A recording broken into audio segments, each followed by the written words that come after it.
জয় মা।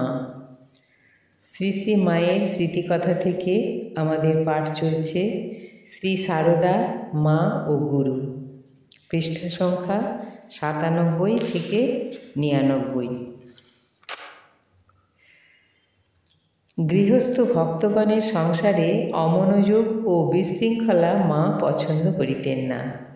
ভগবানেরই সংসার, সেখানে আমাদের যে কাজে তিনি রাখিয়াছেন তাহার উপর নির্ভর করিয়া তাহা যথাসাধ্য সুসম্পন্ন করার জন্য সতত চেষ্টান্বিত হওয়া প্রয়োজন।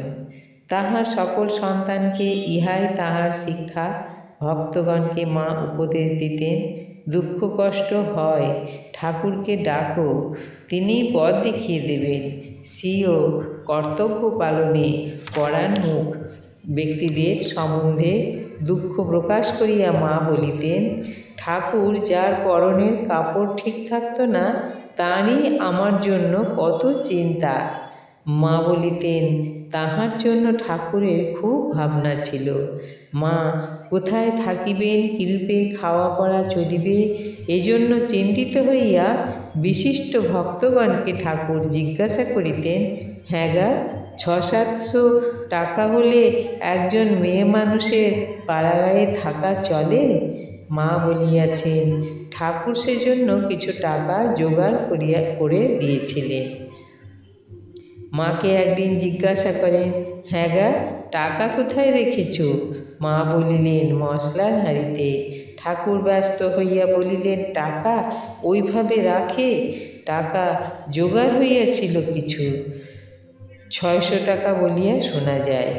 পরবর্তীকালে উহা বলরাম বসুর জমিদারি সেরেস্তায় জমা থাকে এবং মাসে মাসে মাকে সুদ হিসাবে কিছু দেওয়া হইত, 6 টাকা।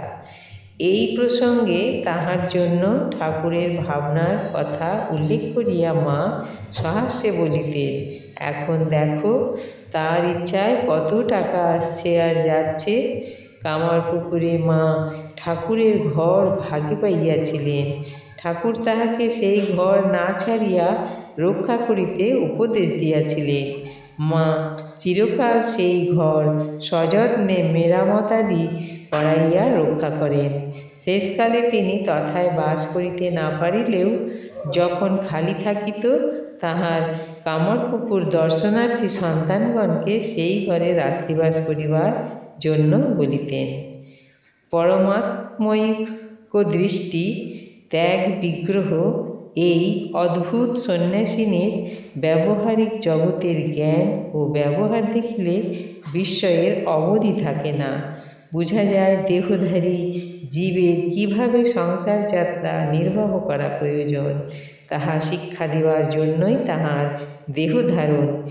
নিজে করিয়া দেখাইয়া দেওয়া, যখন যাহা করিবে 16 আনা মন দিয়া করিবে। সারবস্তু শ্রী ভগবানের ভজন, যেমন মন প্রাণ ঢালিয়া দিয়া তন্ময় চিত্তে একাগ্র হইয়া করিতে হয়, তেমনি সংসার অসারবস্তু বলিয়া নিশ্চয় করিয়াও যতদিন দেহ আছে সুচারুরূপে তাহার রক্ষণাবেক্ষণের জন্য বুদ্ধি বিবেচনাপূর্বক যথাসম্ভব অপরকে উদ্বেলিত না করিয়া জীবনযাত্রা নির্বাহ করা আবশ্যক। পূর্বে উল্লিখিত হইয়াছে, জনৈক সন্তানের সেবার বিশেষ আগ্রহ দেখিয়া মা মূল্যবান বস্ত্র কিনিতে টাকা খরচ না করিয়া সাধুভক্তের সেবার জন্য কিছু ধান্য জমি কিনিয়া দিবার অভিপ্রায় ব্যক্ত করিয়াছিলেন। মামাদের বাড়ি সংলগ্ন কুলুপুকুরের পারে একখণ্ড জমি বিক্রি হইবার কথা ছিল।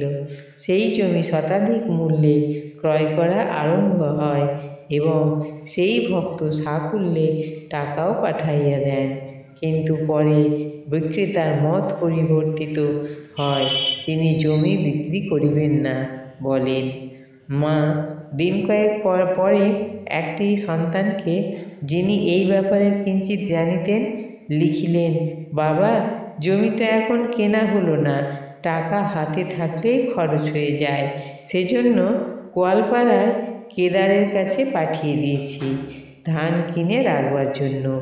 এই সময় ধান খুব সস্তা। যখন প্রয়োজন হবে ধান বিক্রয় করলেই টাকা পাওয়া যাবে। আরও কিছু টাকা দিয়ে 200 টাকা পুরোপুরি করে দিয়েছি।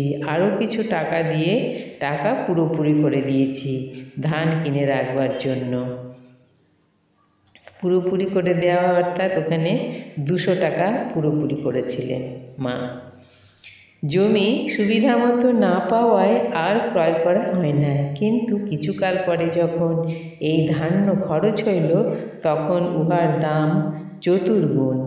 অবশ্য মায়ের কৃপায় জয়রামবাটিতে তাঁহার ও সাধু ভক্তগণের সেবার জন্য বহু ধান্য জমি সংগ্রহ হইয়াছে পরবর্তীকালে।